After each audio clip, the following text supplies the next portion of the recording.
Vamos a empezar el curso de hoy con la exposición magistral de la doctora Lulú Arriaga, aquí presente. Para quienes no la conocen, su línea de investigación es el estudio citómico de los procesos inflamatorios sistémicos agudos y crónicos, con especial énfasis en la comprensión de los mecanismos de regulación e interrelaciones del sistema inmune con otros sistemas involucrados en el desarrollo y mantenimiento de la respuesta inflamatoria, tanto del sistema nervioso central como del endotelial. Su formación es médico, tiene maestría en ciencias con especialidad de biomedicina molecular, doctorado en ciencias químico-biológicas, siendo los 3 grados otorgados por el Instituto Politécnico Nacional. Tuvo estudios de postdoctorante por CONACYT en el IMSS y 2 estancias académicas en el Centro de Investigación del Cáncer de la Universidad de Salamanca en España y en el grupo del doctor Alberto Orfao. Entre las actividades académicas más relevantes, pues es miembro de la Academia Nacional de Medicina aquí en México, por eso preside nuestro presidium. Coordinadora del área de inmunología en la Academia Nacional de Medicina, es fundadora del capítulo de citometría de la Sociedad Mexicana de Inmunología hasta el 2021, es Chair of Associated Societies of Subcommittee in the HISAC, International Society of the Advancement of Cytometry, y es asesora científica en las redes de citómetros en la coordinación de investigación aquí en el IMSS y en el Centro de Instrumentos de Citometría de Flujo. Es miembro del Sistema Nacional de Investigadores en niveles SNI2 y es responsable del proyecto ASI, Leucemia Infantil, correspondiente al PRONAI de CONACYT. Tiene 82 artículos escritos, 5 publicaciones, su H-index es de 18 y tiene múltiples conferencias y talleres impartidos. Ella dirige tesis, participa en encuentros académicos y pues es quien organiza este simposio y este precurso, y les pido por favor que le den un fuerte abrazo. Bueno, aplauso. Yo le hago la...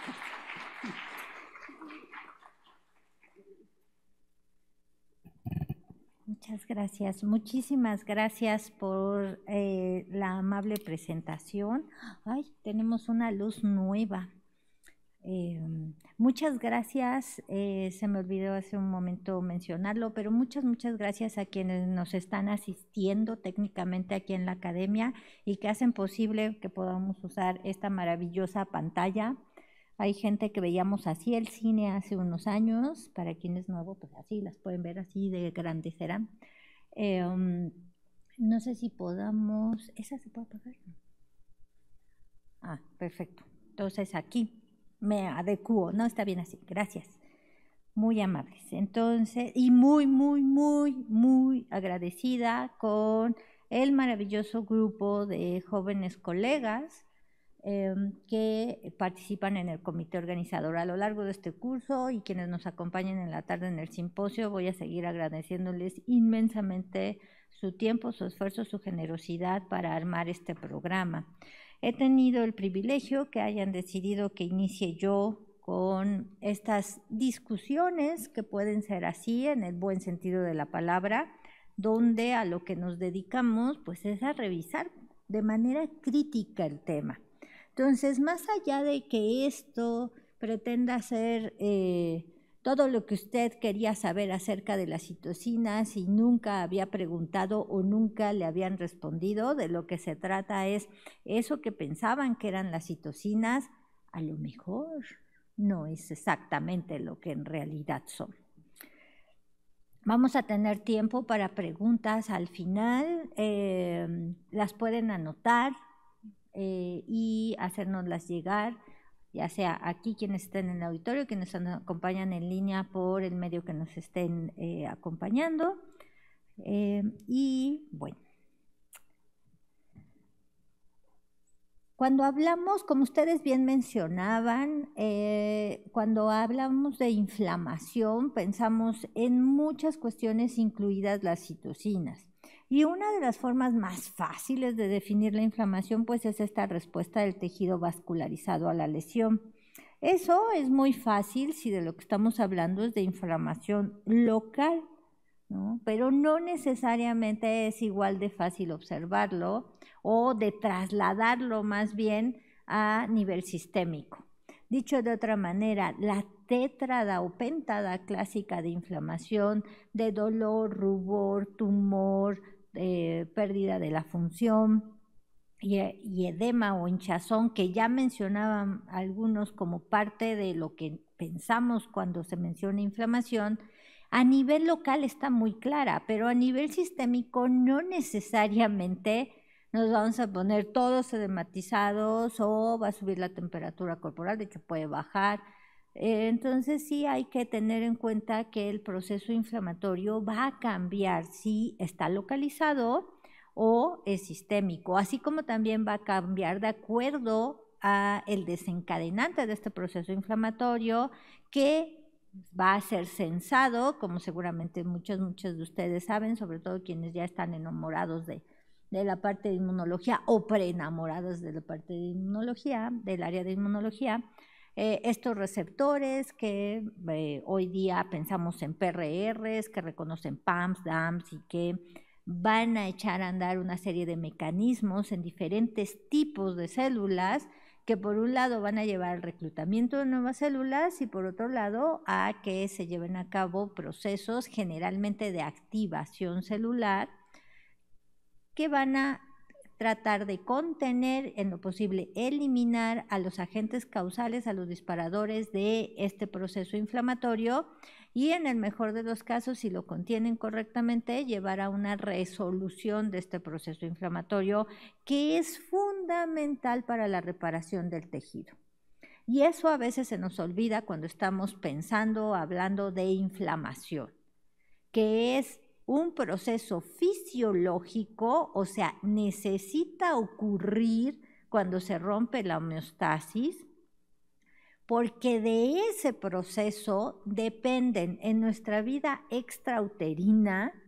La vida intrauterina es otro asunto que hoy no vamos a hablar, pero la vida extrauterina, a partir de ese proceso inflamatorio, es que se echan a andar también los mecanismos de reparación tisular.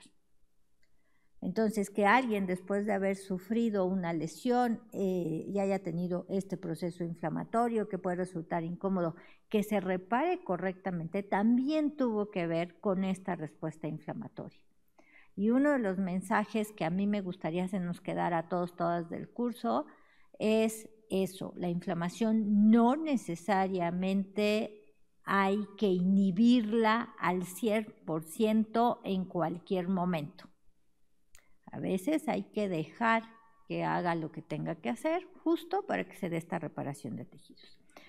Entonces, como queda claro, una vez que se inicia este proceso de inflamación, hay muchas moléculas, tanto en la superficie de las células, dentro de ellas, como aquellas que son liberadas, que van a potenciar esta respuesta inflamatoria, idealmente contenerla y que se dé paso a estos mecanismos de reparación tisular o recuperación de la homeostasis en el caso de que así pueda ser en inflamación sistémica. Y como aparece aquí y también aparece aquí en esta muy linda diagrama que nos propuso hace varios años el doctor Beutler, ganador del premio Nobel, con respecto a la respuesta inmune innata, que es donde ubicamos a la respuesta inflamatoria, parte de lo que se libera en respuesta a la presencia de estos desencadenantes de la inflamación incluye a las citocinas. Y este es otro punto bien interesante. A veces pensamos, por ejemplo, en interleucina 6 o en interleucina 1 beta o quien está más familiarizado en factor de necrosis tumoral, inmediatamente decimos, eso causa inflamación. Y no necesariamente si estamos pensando en que es quien desencadena el proceso inflamatorio.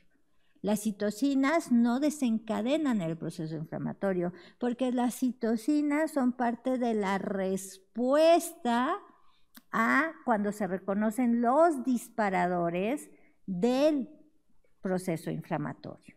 Entonces, como pueden ver en esta tablita, PAMs, DAMs, de diferente origen, en diferente forma en la que llegan a nosotros y se presentan, son quienes son censados y a partir de allí nuestro organismo, nuestras células responden.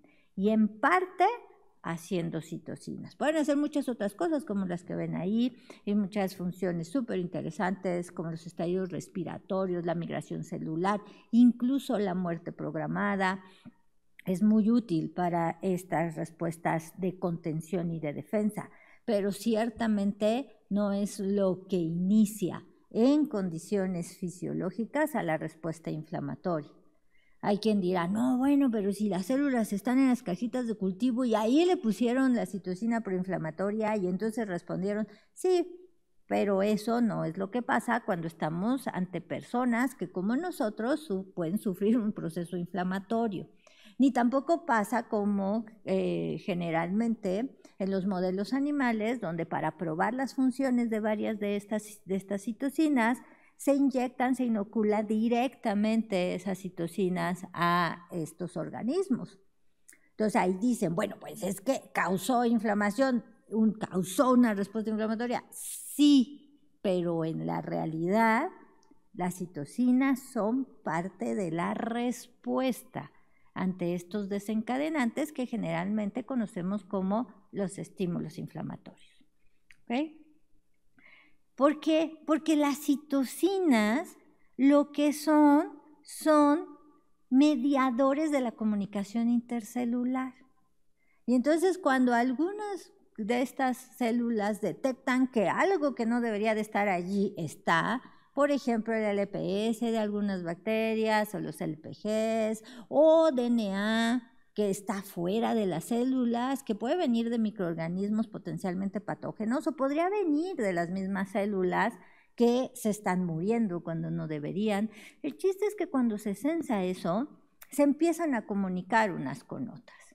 Así como todos cuando sentimos algo de peligro y si somos suficientemente empáticos, antes de salir corriendo y dejar a todo el mundo que le pase lo que sea, avisamos y decimos, vámonos, ¿no?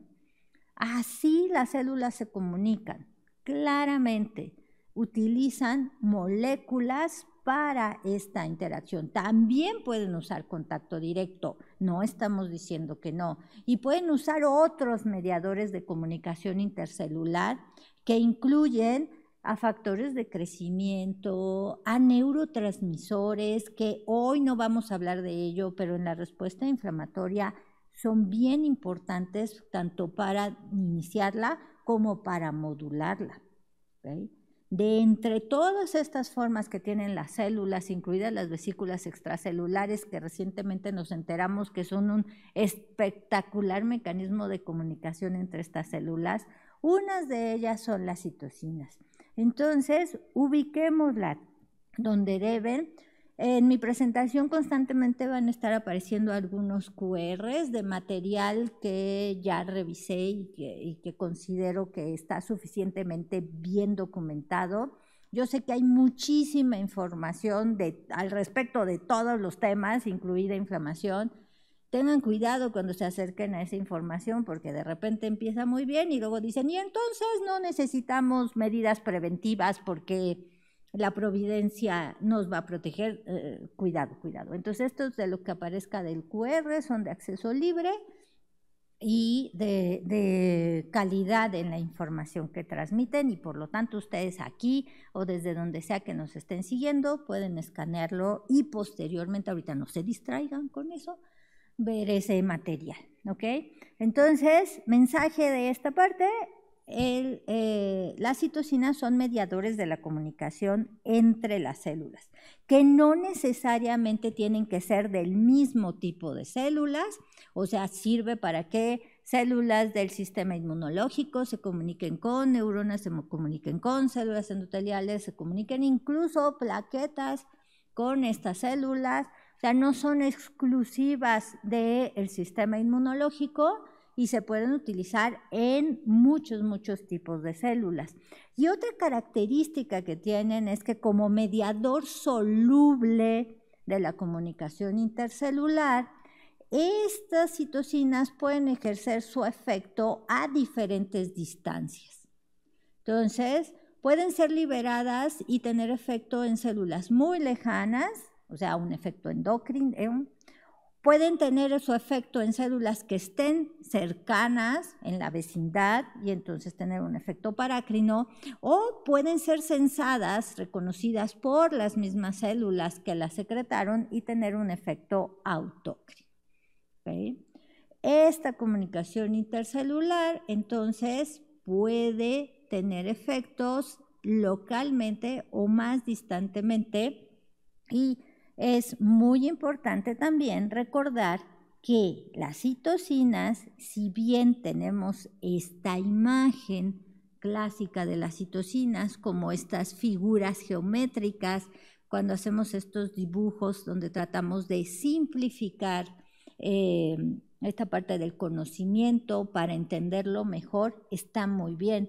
Lo que ya no está tan bien es que nos quedemos con la imagen de que así ocurren las cosas, de que todo en la biología, y eso incluiría la respuesta inflamatoria, y eso incluiría, por lo tanto, a la función que tienen las citocinas, es así de plano, ¿no? Y tenemos estas interacciones. Para quien no me esté viendo, estoy haciendo con mis manitas esta especie de interacción, y nada más piensen ustedes que en realidad todas estas moléculas pues son proteínas y glicoproteínas. Entonces, nos conviene que mentalmente hagamos este ejercicio de cambiar esta imagen que tenemos, que ahí les puse ese tachecito, que no quiero decir que están mal representadas, solamente que no es la representación más cercana a lo que hoy ya sabemos que sí son, que es lo que aparece en la parte inferior de la pantalla. Estas imágenes es la cristalografía de diferentes citocinas, donde podemos ver perfectamente estas muy lindas tiras alfa hélices y tiras betas plegadas, y cómo tienen esta estructura que, si ustedes hacen este ejercicio, este goce mental de ponerle volumen, entonces empieza a entender cómo es que en realidad van a funcionar las citocinas. Por supuesto que me voy a regresar a estos esquemas donde representamos con estas figuras geométricas más sencillas a las citocinas, ¿okay? Porque pues es para darle una revisada al tema, es lo que va a funcionar mejor, pero ciertamente, de verdad, el día que digan, hoy se lo voy a dedicar a la citocina, búsquense una bonita cristalografía y pónganlo en su protector de pantalla o del display del celular. De verdad, son unas muy, muy, muy bonitas imágenes. Más cuando uno se entera del gran trabajo que es obtenerlas. Ok, las citocinas, otra de las características que nos conviene mucho a quienes estamos en el área de salud, aplicando estos conocimientos de inmunología, es que son pleiotrópicas. Dicho de otra manera, ejercen diferentes acciones en diferentes células. Dependiendo las células que vayan a responder a estas citocinas, van a ser las respuestas. Y entonces, aunque tengamos a la misma citocina, por ejemplo, la muy mencionada interleucina 6, transpandemia, hasta andaba ahí nuestra comunidad haciendo esfuerzos heroicos tratando de combatir esta pandemia que nos pegó terriblemente con inhibidores de interleucina 6, por ejemplo, tocilizumab y algunas otras estrategias, pues para hacer lo mejor posible. Esta interleucina 6 no necesariamente siempre va a tener el mismo efecto. Primero que nada, porque no necesariamente van a ser el mismo tipo de células las que van a responder, ¿okay? Y además hay que recordar de que además de que son pleiotrópicas, o sea, cada una de estas citocinas puede actuar en diferentes tipos de células y por lo tanto tener diferentes acciones, hay que recordar que no todas son igualitas. Tenemos familias de citocinas. Esta es una de las clasificaciones más prácticas de las familias de citocinas, donde tenemos la familia de la interleucina 1, como ustedes pueden ver ahí, la familia de la hematopoietina, la familia de los interferones, del factor de necrosis tumoral, de interleucina 17 y de las quimiosinas. Todas esas son citocinas. Y sí, spoiler, si alguien no lo había notado, aunque muchas veces hablamos de, esas son citocinas y esas otras son quimiosinas, las quimiosinas también son citocinas. Sí. ¿Okay? Y ustedes dirán, ¿y las interleucinas dónde quedaron? Pues ahí en la familia de interleucina 1, pero también en la familia de los interferones y también en la familia del factor de necrosis tumoral, porque les decimos interleucinas porque son moléculas que van a ser, cuando se describieron por primera vez, se notó que lo que en las células que se estaban comunicando eran leucocitos. Y de ahí recibieron su nombre de interleucinas. Pero hoy día sabemos que otros tipos de células también son capaces de producir a las llamadas interleucinas y de comunicarse con otros tipos celulares. Los adipocitos, por ejemplo, los fibroblastos, las células endoteliales, los hepatocitos, las neuronas, sin que necesariamente se estén comunicando con los leucocitos. Ojo, pueden utilizar estas citocinas como medios de comunicación. Y entonces una manera muy útil de clasificarlas es esta de poderlas ubicar por familia. Y en esta tabla, que no se trata de que se la aprendan de memoria ni mucho menos, lo que estamos viendo son los nombres de muchas de estas citocinas ubicadas a la familia que le corresponden. ¿Están todas las citocinas que conocemos? No. ¿Okay? ¿Están todas las citocinas que no conocemos? Pues por supuesto que no, pero están aquí las más famosas. Y ojo, que si bien hay diferentes tipos de citocinas, también va a haber diferentes receptores a estas citocinas. Y este es el siguiente mensaje importante en esta revisión acerca de citocinas, que es: si una citocina va a tener un efecto en algún tipo de célula, es porque ese tipo de célula sí o sí expresa los receptores a esas citocinas.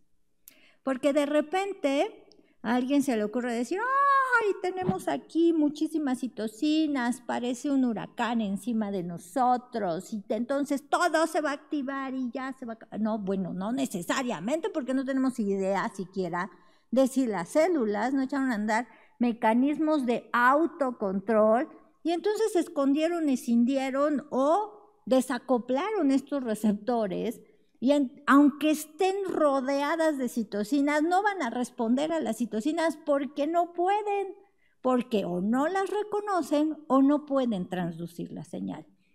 Y por obviedad de tiempo, de aquí en adelante me voy a ir un poquito más rápido, ser menos puntual en algunos detalles de estas cuestiones, pero es bien importante esta parte de cada citocina. Si va a ejercer un efecto es porque está siendo reconocido por los receptores correspondientes. Esos receptores muy probablemente los está expresando esa célula en esas condiciones, pues se van a modificar su expresión, es muy dinámico cómo se expresan tanto las citocinas como sus receptores en condiciones de activación o de reposo, y estos receptores pueden ser de diferente tipo. ¿Okay? Y están clasificados, y diferentes citocinas pueden compartir el tipo de receptor, que quiere decir el subtipo de receptor, si son tipo 1, tipo 2, o de los receptores de la familia TNF, o de los de receptores para IL-1, o estos GPCR, o muy lindamente nombrados desde el punto de vista de biología celular, como receptores en serpentina o de 7 segmentos transmembranales. ¿Okay? Entonces, quiere decir que todas las citocinas que tengan GPCRs o que sean ligandos de GPCRs tienen el mismo efecto. No, esta subclasificación a su vez tiene muchos tipos de receptores diferentes. Y cada tipo de citocina va a tener su receptor o receptores, porque también es cierto que muchas citocinas tienen más de un tipo de receptores. Y dependiendo ese tipo de receptores que estén expresando, es qué efecto se va a tener en esas células. Aquí se resumen algunos de los efectos más conocidos dentro de la respuesta inmunológica, pero por supuesto que no son los únicos. Y desafortunadamente ya no pude poner una imagen que yo quería, que es el gran papel que tienen las citocinas, por ejemplo, en hematopoiesis. Las citocinas son fundamentales para que se generen las células del sistema inmunológico. Allá en nuestros órganos hematopoyéticamente activos, tanto en nuestra vida fetal como en nuestra vida adulta, si no están las citocinas correctas y los receptores señalizando correctamente en esas células precursoras, progenitoras, no vamos a tener producción de esas células que se necesitan para, por ejemplo, tener un tejido sanguíneo sano y correcto. En los procesos de transformación, como es desafortunadamente las leucemias, estas citocinas, claro que van a jugar un papel porque está desorganizado el sistema y porque se van a comunicar de diferente manera a las células. Puede ser porque el mensaje estuvo mal dado, el problema es cuántas de estas citocinas tenemos, o porque se están dando mensajes desesperados entre las células porque son parte de la respuesta ante eso que les está estresando. Pero en condiciones normales, que otra vez recalco uno de los mensajes, las citocinas son parte de funciones normales, no solo de procesos patológicos. Estas citocinas van a permitir, por ejemplo, que tengamos la correcta hematopoiesis. Entonces, ojalá en la siguiente nube que tengan oportunidad de responder, digan, las citocinas, puedo pensar en hematopoiesis o en otros procesos normales en los cuales también participan. Por ejemplo, la diferenciación celular, no solo de leucocitos, sino de otras estirpes celulares. Entonces, volviendo al tema, perdón que cuando a uno le encantan los temas, uno se emociona. Muy importante recordar para quien no lo tenga tan presente que sí o sí, cuando se da el reconocimiento ligando-receptor, como puede ser el caso de las citocinas con su receptor, lo que vamos a tener es que se echen a andar una serie de eventos seriados que van a involucrar en forma de cascada la activación de diferentes moléculas. Estas moléculas incluyen a los famosísimos segundos mensajeros que desde mediados del siglo pasado se empezaron a describir, pero que hoy día la verdad es mucho más útil que ya no utilicemos esa nomenclatura, sino la de transductores. La de transductores nos deja pensar claramente, no solamente a quienes son aficionados a los circuitos eléctricos, donde estas personas claramente dicen, claro, ese es un transductor, sino a cualquier otra persona que es ir pasando la información. Entonces necesitamos que se active un grupo de transductores para que de ahí se activen los siguientes y de ahí se activen los siguientes hasta llegar a nuestras moléculas blanco. En cualquier tipo de ligando, y esto también aplica a las citocinas, sí lo que tiene que pasar en las células es que se modifique la expresión génica.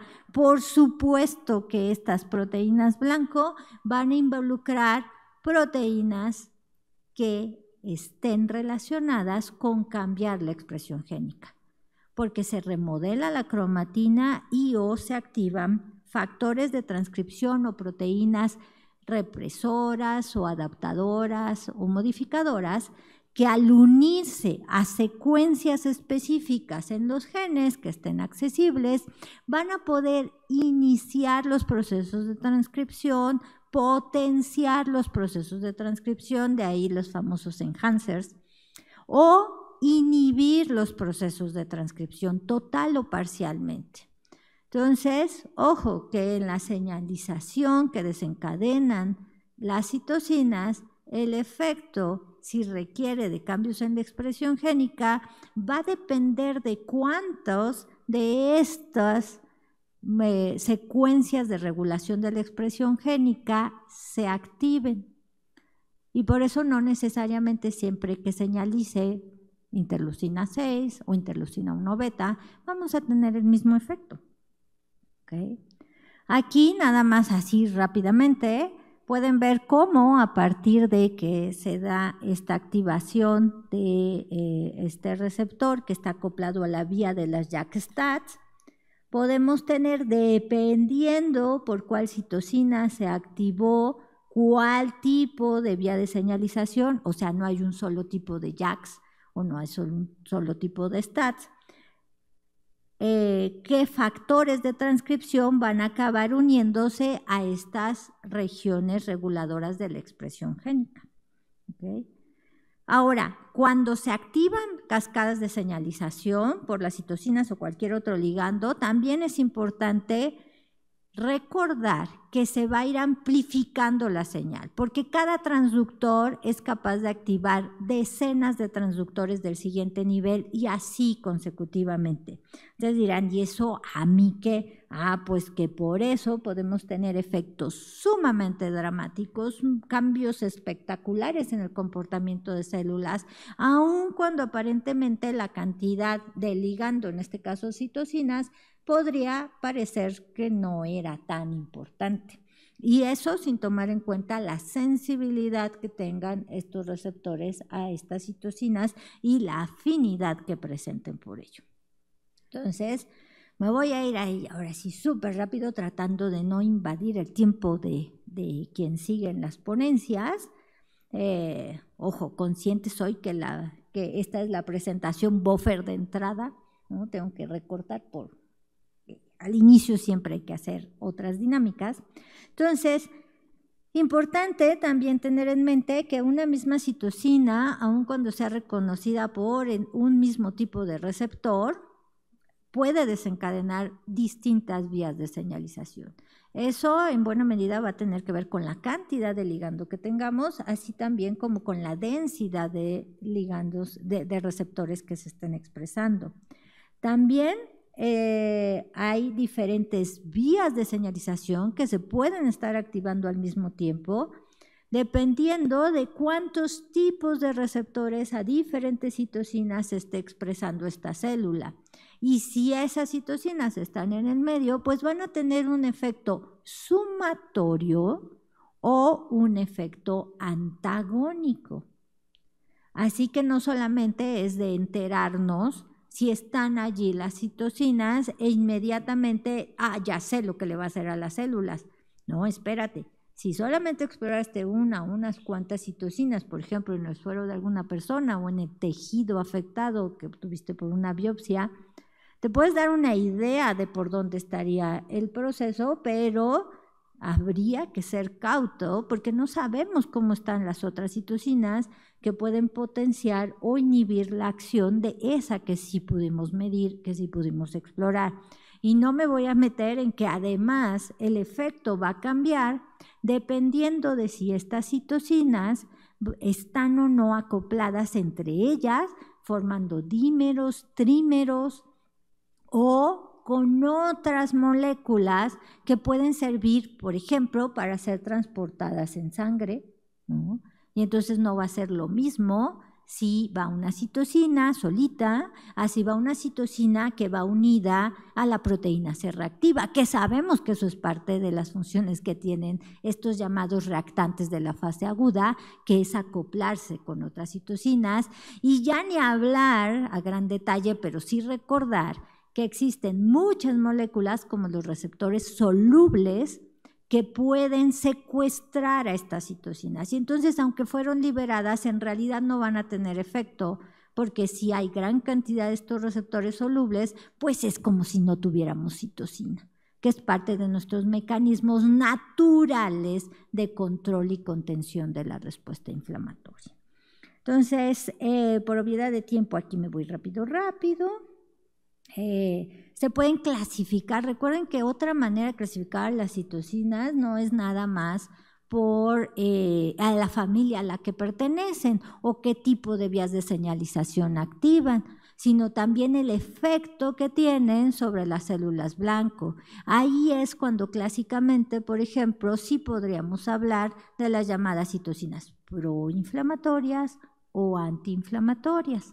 Si durante la respuesta inmunológica sabemos que estas citocinas potencian la respuesta, pues le llamamos proinflamatoria, y si la inhiben, pues le llamamos antiinflamatoria.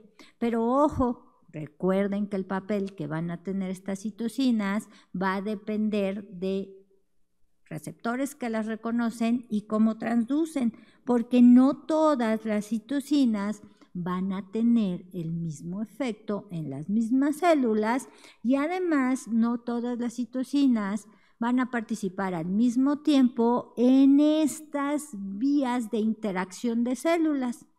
Porque yéndonos al principio, si estos son mecanismos de comunicación entre células, el efecto que veamos ya en un tejido completo, en un organismo completo, va a depender de cuántos de estos tipos de células se están sumando y en qué orden.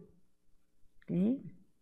Y pues eso va a ser diferente en condiciones fisiológicas que en condiciones patológicas, como en este ejemplo de la enfermedad intestinal inflamatoria, ¿no? Donde sabemos que va a haber diferentes concentraciones de TNF-alfa, tanto en el epitelio intestinal como también se puede medir a nivel sistémico.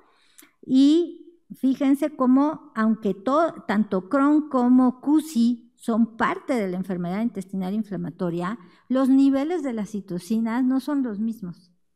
Y si nos pusiéramos a ver cómo están los receptores, probablemente serían diferentes, y son diferentes del tipo 1, tipo 2.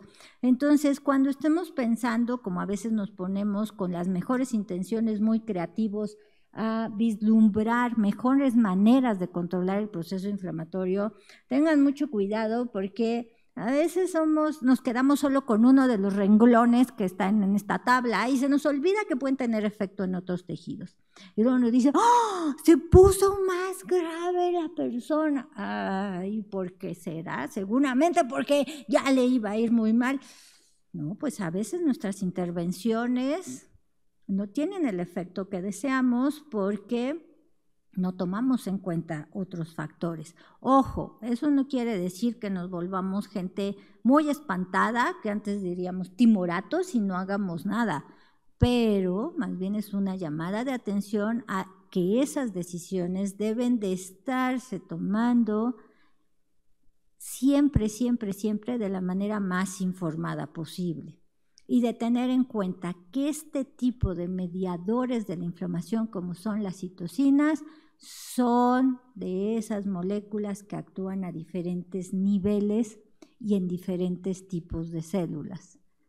Utilizarlas para resolver un problema patológico, por ejemplo, pacientes con sepsis, vamos a administrar interferón gamma, porque así potenciamos la respuesta y no hay infecciones agregadas. Al inicio sonaba muy bien, pero luego nos enteramos al poquito tiempo que iniciaron ese proyecto que había que suspenderlo porque había más fallecimientos asociados, pues es que estaban pescando a la gente en un proceso que ya tenía potenciada la respuesta inflamatoria y no en el proceso contrario, que es cuando disminuye.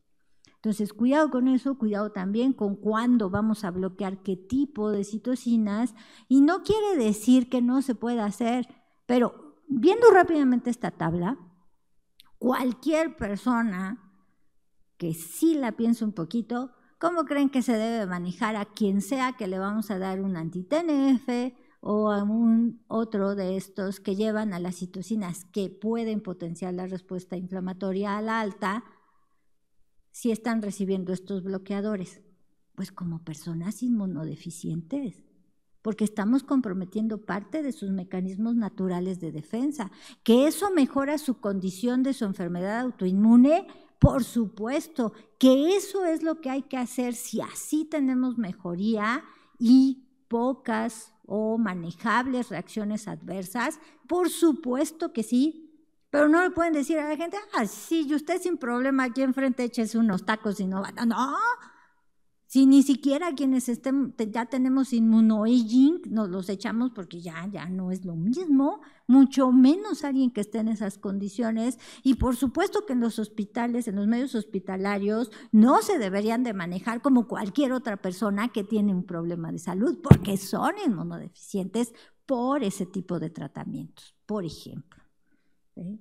Y ya para finalizar, bueno, a diferentes niveles actúan, van a tener una misma situación, miren, diferentes efectos, solamente porque cambia qué se está activando a nivel, en este caso, de factores de transcripción, ¿no? Esto me lo salto. Ojo, muchas veces decimos, no, sí, en estas enfermedades, por ejemplo, aquí les estoy presentando, cuando analizamos a pacientes en la pandemia de influenza de 2009, ¿no? Con esta cepa H1N1 del virus de influenza, y pueden ver cómo en estos pacientes, pues claramente están elevadas las citocinas, aquí TNF, interleucina 1 beta, interleucina 6. Y hasta allí quien se anime diga en qué está pensando, estado proinflamatorio o antiinflamatorio. Díganlo porque aquí hace frío si no contestan. Así despacito. Alguien dice pro, bueno, alcen su manita. Pro, anti. Nada, bueno, por ahí. Me voy a quedar con los 4 que dijeron pro. Perfecto. Sí, pero ¿y entonces por qué está tan bien elevada esta otra, que es una de esas citocinas antiinflamatorias por excelencia? Y que no les muestro aquí interleucina 4 y seguramente 13, que no la medimos, pero seguro nos iba a salir elevado. Pues porque resulta que así como se echan a andar los mecanismos proinflamatorios, también se van a echar a andar los mecanismos antiinflamatorios. Y entonces, la verdad es que en muchas patologías es muy complicado el poder catalogar el ambiente basado en citocinas de si es antiinflamatorio o proinflamatorio. Se utiliza muchísimo esta palabra de ambientes mixtos, que todavía bien a bien, ¿qué quiere decir en clínica? La verdad no lo sabemos, pero al menos ya tenemos que ser cautos en que no se van a comportar como en los libros, donde están estas citocinas a la alta y entonces las otras a la baja, viceversa, ¿no? Es súper frecuente que encontremos esto. Esto mismo lo encontramos cuando analizamos pacientes con COVID y muchos otros.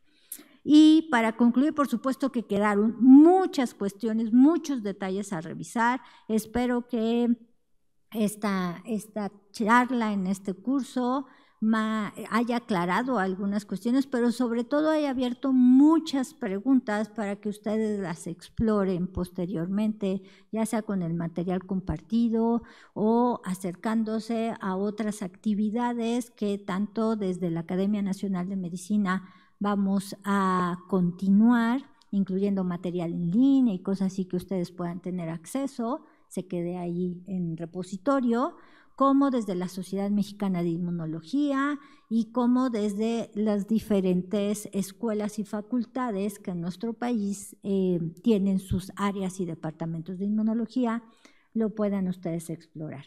Como conclusiones, diferentes tipos de citocinas que van a ser pleiotrópicas, cuya función va a depender de receptores y la señalización, van a modular esta acción con receptores solubles o antagonistas, y estas citocinas sí son parte de procesos fisiológicos, o sea, sí es necesario que de cuando en cuando se estén produciendo y liberando estas citocinas, pero por supuesto que cuando se pierde el control, pues van a participar en condiciones patológicas, no necesariamente como inductores, sino como mediadores. Y recordar eso es importante para saber cuándo sí o cuándo no necesitamos intervenir bloqueando o potenciando su acción. No me queda más que agradecerles y no sé si tenemos tiempo para alguna pregunta o damos paso al siguiente ponente. Muchas gracias.